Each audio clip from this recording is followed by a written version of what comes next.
पूरे राज्य में घोषणा करवाता है। सुनो सुनो सुनो, राजा को एक उड़ने वाले पंख की तलाश है। यदि कोई भी व्यक्ति राजा को उड़ने वाला पंख लाकर देगा तो राजा उसे मुंह मांगा इनाम देंगे।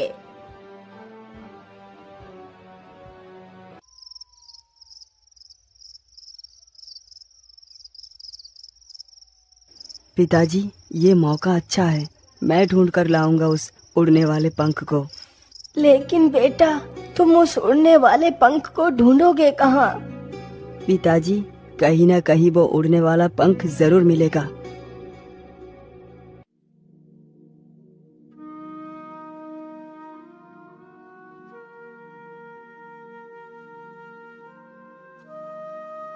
अगली सुबह होते ही वीरू राजमहल को जाता है।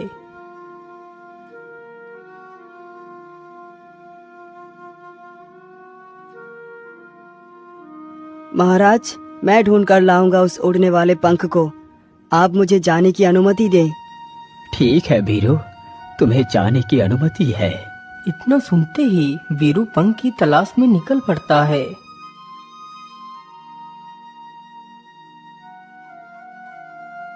वीरू चलते चलते काफी ज्यादा घने जंगलों से होकर गुजरता है।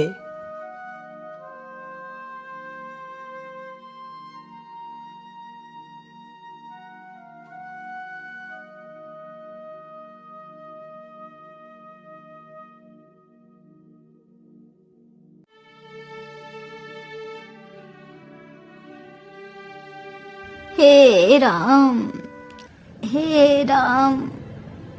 अरे, ये किसकी आवाज है? लगता है कोई मुसीबत में है, लेकिन ये आवाज तो उस ओर से आ रही है। चलो चल कर देखता हूँ। वीरू जब उस ओर को जाकर देखता है तो वहाँ पर एक बूढ़ी महिला दिखाई दी जो एक कुएं से पानी निकालकर जमीन पर डाल रही थी।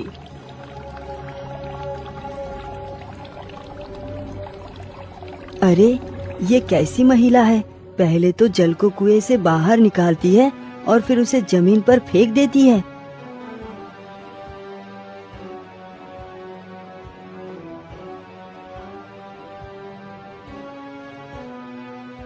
अरे बूढ़ी माँ, आप कौन हैं? और आप इस जंगल में अकेले क्या कर रही हैं? पहले तो आप इस कुएं से जल को बाहर निकालती हैं और फिर उसे नीचे जमीन पर फेंक देती हैं। बेटा, मैं कुंभराज की महारानी सुलोचना हूँ। आप महारानी हैं, लेकिन आपकी ये हालत कैसी हुई? बेटा, एक दिन की बात है, काली नामक जादूगर हमारे महल में आया। महाराज, मैं एक जादूगर हूँ, मेरा नाम काली है। मैं आपको एक जादू दिखाना चाहता हूँ। सुना है आपको जादू देखना अत्यधिक प्रिय है। हाँ हाँ जादूगर, तुमने एकदम उचित सुना। तो फिर दिखाओ मुझे, तुम क्या जादू दिखाना चाहते हो? महाराज, मेरा जादू देखने के लिए आपको जंगल में चलना होगा। हाँ हाँ चलिए जादूगर, मैं आपके साथ जंगल चलता हूँ। नहीं पुत्र, मुझे ये जादूगर कुछ ठीक नहीं लग रहा। यदि इसे जादू दिखाना है तो महल में ही दिखाए। क्षमा कीजिए राजमाता, लेकिन जिस जादू को मैं महाराज को दिखाना चाहता हूँ उसके लिए ये स्थान उचित नहीं है। आप घबराइए नहीं महाराज, आपको कुछ भी नहीं होगा। यदि ऐसी बात है तो मैं भी तुम्हारे साथ चलूंगी पुत्र। हाँ हाँ चलिए माताजी, आप भी हमारे साथ चलिए। फिर वो सारे लोग जंगल में जाते हैं।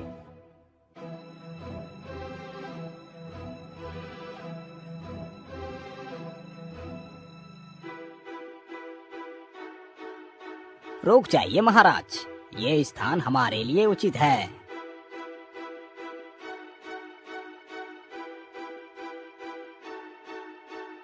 तो फिर ठीक है जादूगर, दिखाइए अपना जादू। हाँ हाँ, अभी दिखाता हूँ।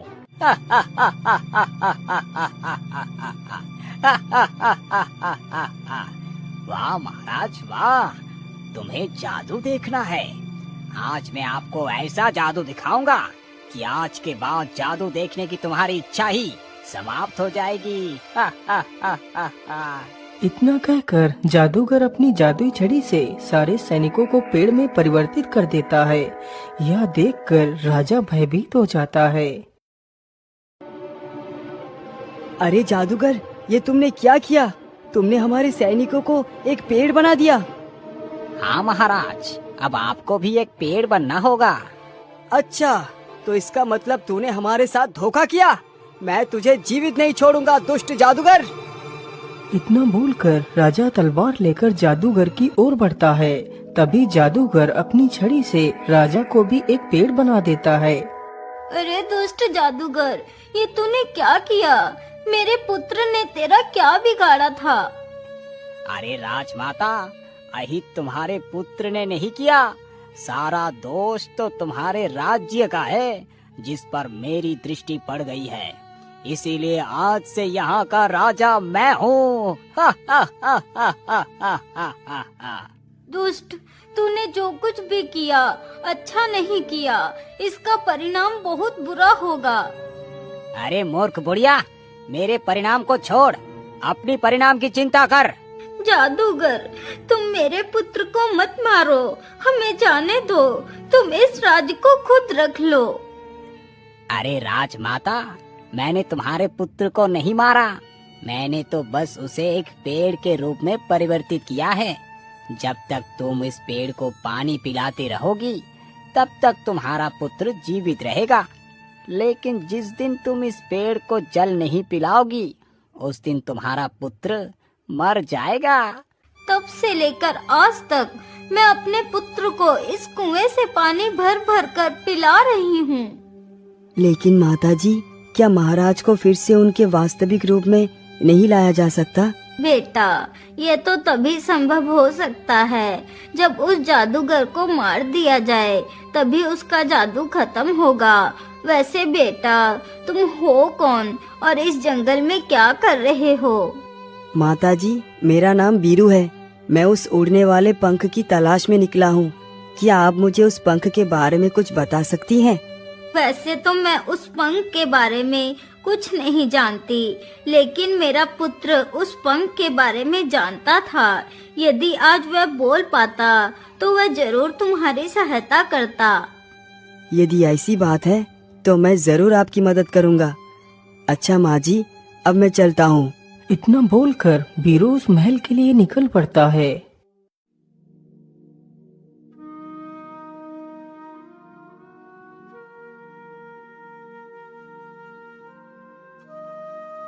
मैं तो चलते चलते कितना थक गया हूँ। चलो, मैं थोड़ा सा आराम कर लेता हूँ, फिर आगे चलूँगा। ये सारी बातें सोचकर वीरू एक पेड़ के नीचे बैठ जाता है।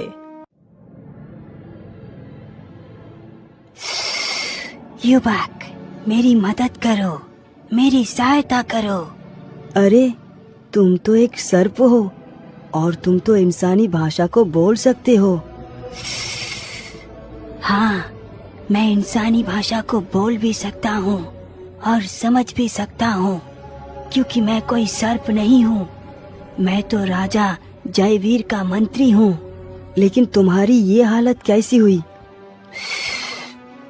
अरे भाई, मेरी ये हालत उस जादूगर काली ने की है। मैंने उसके आदेश का पालन नहीं किया तो उसने मुझे एक सर्प बना दिया। मैंने सुना है कि तुम उस जादूगर का मुकाबला अकेले ही करने जा रहे हो। हाँ हाँ सर्प, तुमने एकदम उचित सुना है। यदि तुम बुरा ना मानो तो क्या मैं भी तुम्हारे साथ चल सकता हूँ? क्योंकि एक से भले दो होते हैं। हो सकता है कि मैं भी तुम्हारे किसी काम आ जाऊँ।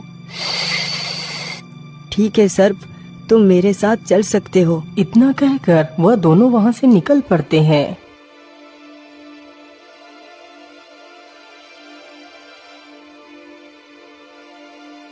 वह दोनों चलते चलते जल्दी ही उस महल के पास पहुँच जाते हैं।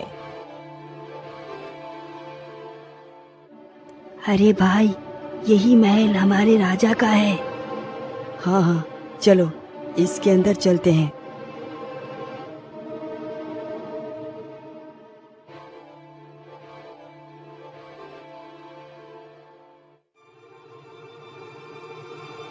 अरे ये क्या? अचानक से ये महल कहाँ गायब हो गया? सामने तो समुद्र है। अरे मंत्री जी, ये सब क्या हो रहा है? इतना बोलकर वीरू पीछे मुड़कर देखता है तो वहाँ पर कोई भी नहीं होता है। अरे मंत्री, तुम कहाँ चले गए? वीरू इतना सोच ही रहा था कि तभी समुद्र में से एक विशाल केकड़ा बाहर निकलता है।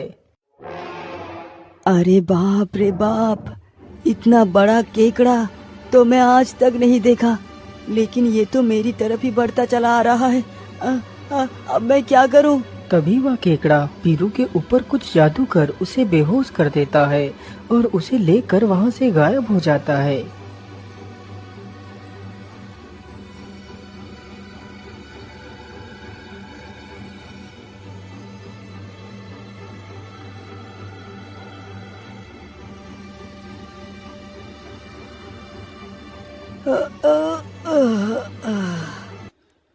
मैं कहाँ आ गया? यहाँ तो कितनी जोर की दुर्गंध आ रही है। ये तो कोई गुफा लग रही है। इतना बोलकर वह गुफा में आगे बढ़ता है।